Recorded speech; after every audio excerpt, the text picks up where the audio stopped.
আমরা এই বাংলাদেশের কান্তি লগ্ন থেকে এ পর্যন্ত বাংলাদেশ একাধিক রাষ্ট্রপ্রধান ক্ষমতায় এসছে, আবার তারা চলেও গেছেন, কেউ বেঁচে আছেন, কেউ মরে গেছেন। রাজনীতি এবং বাংলাদেশ রয়েছে। তো এই বাংলাদেশে নতুন নতুন নেতৃত্ব আসবে, নতুনভাবে বাংলাদেশকে সাজানোর চেষ্টা করবে। এটাই রাজনৈতিক নেতার নিয়ম, এটাই সরকার প্রধানের নিয়ম।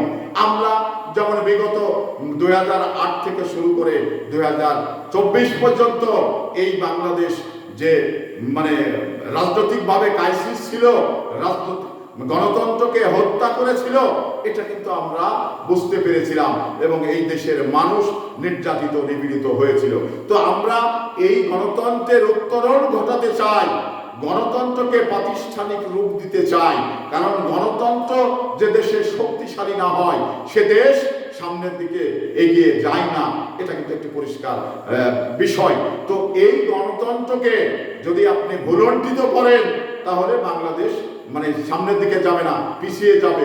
যেমন 16 বছরে এই বাংলাদেশ বিগত হাসিনার আমলে যতটা সামনে যাওয়ার কথা ছিল, ততটা বরং পিছনে গিয়েছে, সামনে যায়নি। কারণ একটি দেশ সরকার প্রধান যদি গণতান্ত্রিক উপায়ে রাষ্ট্র পরিচালনা না করে, তাহলে গণতন্ত্র প্রাতিষ্ঠানিক রূপ পায় না এবং বাংলাদেশ এগিয়ে যায় না।